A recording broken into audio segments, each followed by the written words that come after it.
Presidente Michel Temer, muito obrigado mesmo por ter atendido o nosso convite nesse Só Vale a Verdade. Eu pergunto uma primeira questão ao senhor.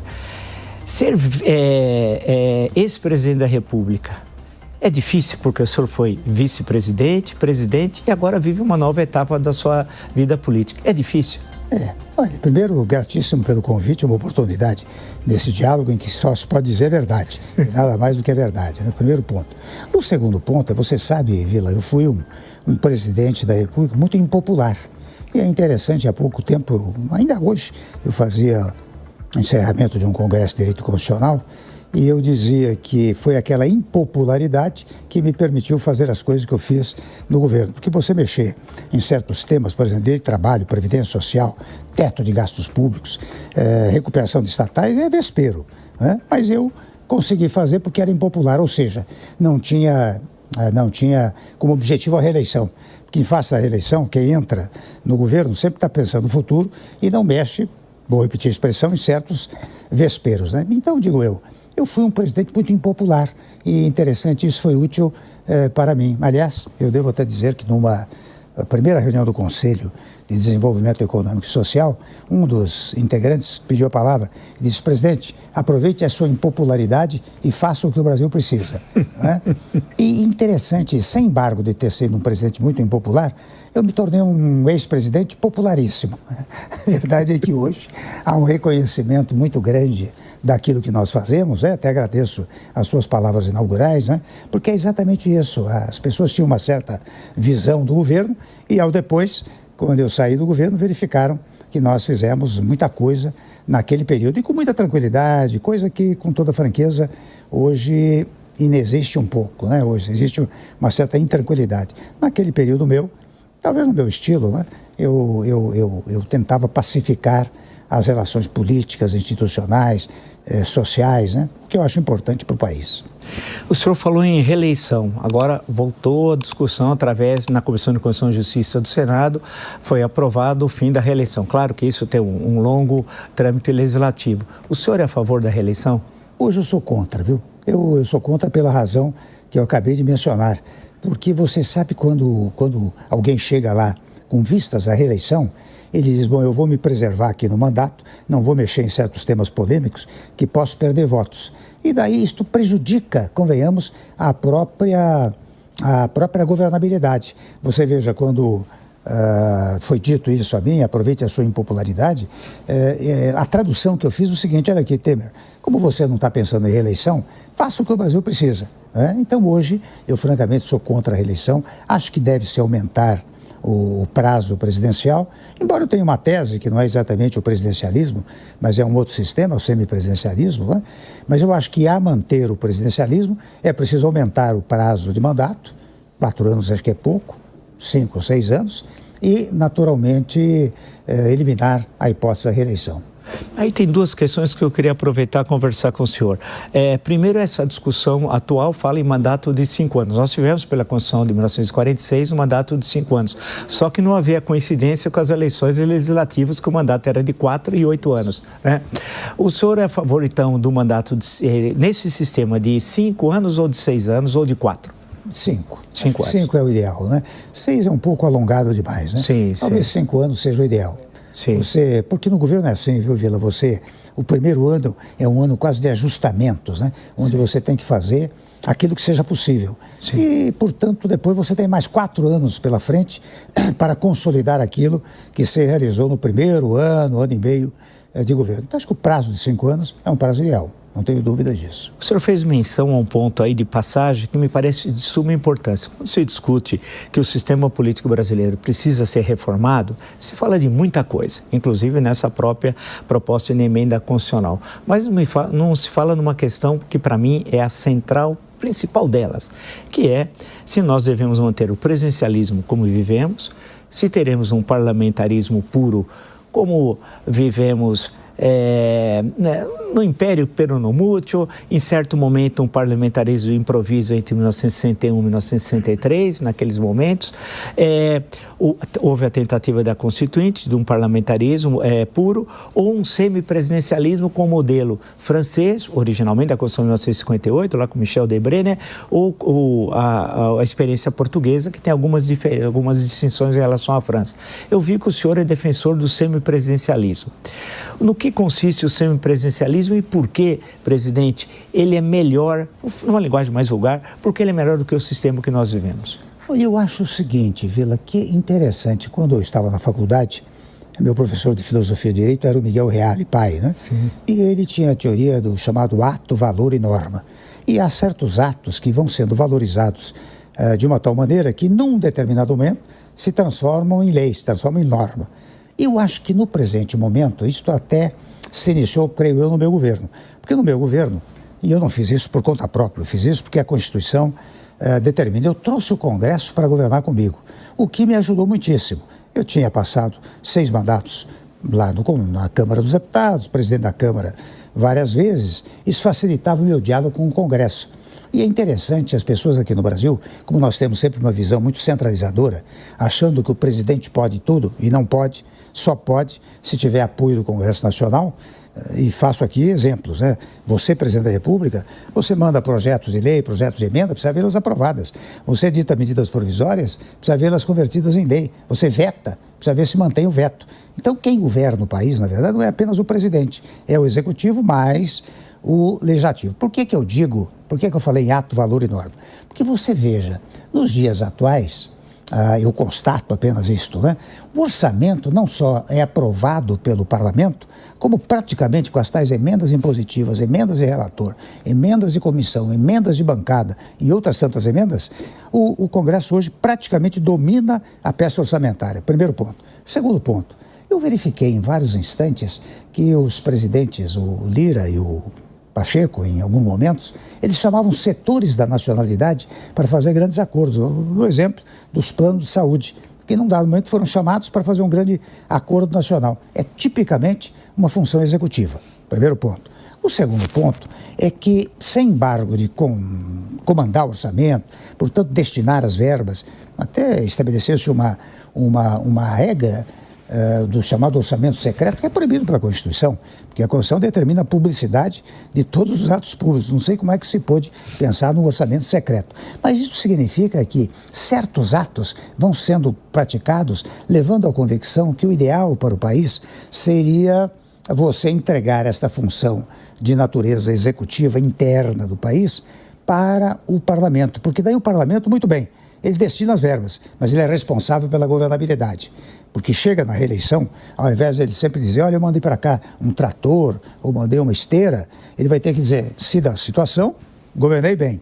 Se da oposição, me opus adequadamente nos pontos tais e quais. Você percebe que isso, em primeiro lugar, melhora a discussão política no país. Segundo ponto, você perguntou e é semipresidencialismo, porque não é nem o parlamentarismo puro, nem o presidencialismo puro.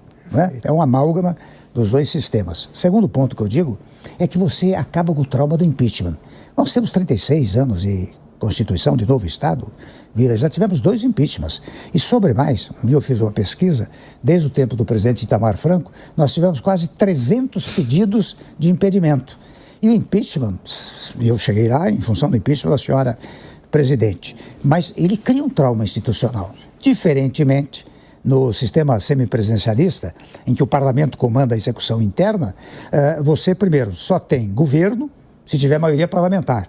Se outra maioria parlamentar se formar e cair esta, automaticamente muda o governo sem nenhum trauma institucional. Terceiro ponto, se você me permite essa exposição um pouco teórica, né? Importante. O terceiro ponto é o seguinte, você veja, nós temos 36 siglas partidárias, não temos partido. Porque partido é uma palavra que vem de parte e político vem de polis. Então, o que é um partido político? É uma parcela da opinião pública que pensa de uma determinada maneira e quer chegar ao poder para governar a polis, a União, Estados, municípios. Não é? Nós temos siglas partidárias, nós não temos 36 parcelas de opinião pública no país. Não é? Então, o que vai acontecer num semipresidencialismo? Você terá os partidos da situação e os partidos da oposição. Serão, quem sabe, 18 siglas de cada lado, mas teoricamente você tem um partido que é da situação, um partido que é da oposição. No nosso presidencialismo, eu passei por isso, né?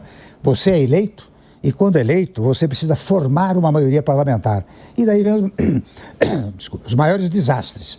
As alianças, muitas vezes, inadequadas, até espúrias, né? E muitas vezes, interessante, eu vivi isso no meu governo, eu tinha cerca de 17 partidos que apoiavam o meu governo. Eu mandava alguns projetos para lá, metade do partido votava a favor, metade votava contra. O que significa uma fragilidade partidária e, em consequência, governativa extraordinária, né? Por isso que eu digo, estou fazendo uma síntese aqui do que é o presidencialismo, né? Mas também devo dizer, viu, que você não pode desprezar no nosso sistema a figura do presidente da República, porque a nossa concepção é muito presidencialista.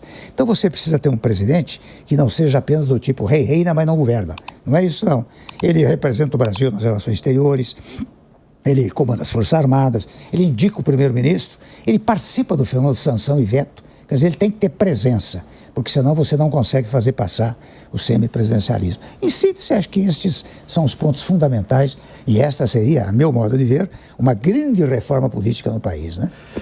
Porque quando nós tivemos aquele período 61, 63, na emergência foi criado o parlamentarismo, renúncia lá de Jânio Quadros, o presidente, pela aquela emenda rapidamente votada, ele perderia, não seria eleito diretamente o presidente da República naquelas circunstâncias, e curiosamente que o primeiro gabinete do Tancredo Neves foi muito bem, foi um gabinete de União Nacional, que infelizmente teve de terminar na metade do ano seguinte por razões eleitorais que votaram uma lei sui generis para ser candidato em outubro, tinha de sair 3 meses antes um ministro, que isso é regra que não existe em qualquer regime parlamentar. Bem, aí eu pergunto, nessa proposta que o senhor apresentou aqui, o presidente é eleito diretamente, né? Eleito diretamente, e esse parlamentarismo que você mencionou é um parlamentarismo, se me permite a expressão, entre aspas, quebra-galho. Sim. Que foi apenas uma coisa de ocasião, né? O que nós estamos propondo é uma coisa muito séria, nós e vários outros, né?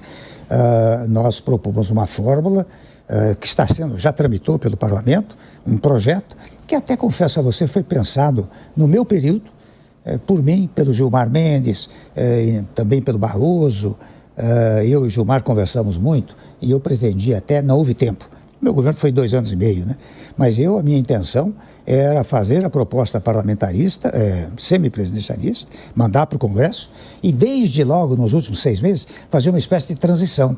Não é? Não houve tempo para isso. Agora, o que está sendo proposto é o seguinte: você tem um projeto que será amplamente discutido no Parlamento, se aprovado no Parlamento, e bastaria isso, mas por razões políticas, é preciso submetê-lo a um referendo popular, para o povo dizer se está de acordo ou não. Qual é a diferença entre isto que nós propomos e aquilo que aconteceu no passado? Antigamente era assim, você vota no parlamentarismo ou no presidencialismo. Exato. Aí meu povo dizia, mas essa pessoa do legislativo, imagine, comandar. Não será assim. Você terá um período eleitoral, de programa eleitoral. Certo e seguramente aqui no seu programa, por mais de um mês, você vai trazer debatedores para que o povo acompanhe. Estou de acordo ou estou em desacordo com esse sistema. Portanto, vai se votar numa coisa que se sabe. No passado, votou-se numa etiqueta. Não se sabia naquilo que se iria votar, né? Eu tenho a impressão, Vila, que seria útil para o país. Seria uma modificação, convenhamos, bastante radical, mas que dá a responsabilidade ao Legislativo. O Legislativo não vai usar as verbas sem responder pelo que faz, mas vai usar as verbas e respondendo, sendo governo ou sendo oposição. Isso é muito interessante, porque o senhor fez referência aos episódios de 61, porque o projeto que tiraram do fundo da gaveta era de um deputado seríssimo, Raul Pila, do Partido Libertador, que queria um parlamentarismo sério, mas infelizmente não foi o que ocorreu. É uma coisa de ocasião, né? Foi aquela solução de ocasião. Aí o senhor citou, entre outros, o Gilmar Mendes, eu lembrei do Supremo. É inevitável, porque hoje qualquer assunto passa num cafezinho, no restaurante, o Supremo é assunto. E o senhor designou um ministro que hoje é considerado isso muito polêmico. Acho que o senhor nunca imaginaria que a designação do ministro Alexandre de Moraes o transformaria hoje quase que numa maior referência nacional, porque todo mundo fala para o bem ou para o mal. Ele era secretário de Segurança aqui em São Paulo, vamos lembrar, já tinha uma carreira no Ministério Público muito importante, foi depois ministro da Justiça do seu governo e foi indicado pelo senhor para o Supremo Tribunal Federal. O senhor se arrependeu? O senhor está satisfeito com a atuação dele? O senhor tem orgulho? Como é que o senhor vê hoje, não só como alguém que indicou, mas como um jurista acompanhando essas polêmicas fundamentalmente sobre a Constituição? Não me arrependi, viu, Vila? Você sabe que ao indicar o Alexandre para lá, eu já o conhecia como constitucionalista. Não era nem como secretário da Segurança, nem como promotor, procurador de Justiça, e igualmente como ministro do meu governo, onde fez um belíssimo trabalho. Mas eu o conhecia como constitucionalista, um jurista de mão sobre mão. Um sujeito que trabalhava na área jurídica, publicou vários livros, conhece o direito, particularmente o direito constitucional, que é fundamental para o Supremo Tribunal Federal, e ele foi para lá indicado, não tem nenhum arrependimento. Primeiro ponto. Segundo ponto, eu quero fazer uma pequena alerta em relação ao Supremo Tribunal, porque fala-se muito que o Supremo se mete em tudo, não é? Para usar uma expressão livre. Mas não é isso. Você sabe que a nossa Constituição ela tratou de todos os assuntos. Em regra, as Constituições tratam da separação de poderes, da estrutura do Estado, dos direitos individuais, não é? De um ou outro tema. A nossa Constituição percorreu todos os temas: saúde, educação, cultura, família, ordem social, direitos dos trabalhadores, estão lá no artigo 7º da Constituição, coisa jamais vista, porque tudo isso era reservado à legislação ordinária. Então, o que acontece? Todos os temas transformaram-se em temas constitucionais. E por se transformarem em temas constitucionais, são levados a todo momento para o Supremo Tribunal Federal. Primeiro ponto. Segundo ponto, também criaram-se, no passado, havia uma chamada ação direta de inconstitucionalidade. Esta Constituição, ao lado dela, trouxe a ação direta de declaração de constitucionalidade, a arguição de descumprimento de preceito fundamental, que é quando a ofensa aos princípios constitucionais, o controle da inconstitucionalidade por omissão, que é entregue a determinadas figuras, mas é entregue a mim, por exemplo, cidadão comum, por meio do mandado de injunção. Se eu perceber que a tardança na regulamentação do dispositivo constitucional me impede de desfrutar um determinado direito, eu posso ir com o mandado de injunção. Por que é que eu estou dizendo isso? Tudo isso vai parar no Supremo Tribunal Federal. E o Alexandre, ele, na verdade, ele teve uma coragem jurídica e até pessoal, num dado momento da história do Brasil, não é? Eu acho que até ele garantiu as eleições no nosso país, ele e o Supremo, não é? Primeiro ponto. Segundo ponto, a crítica que se faz não é em relação a eventuais punições que tenham se dado em função do tal 8 de janeiro, não é? A crítica que se faz é da dosagem da pena. As penas foram elevadas.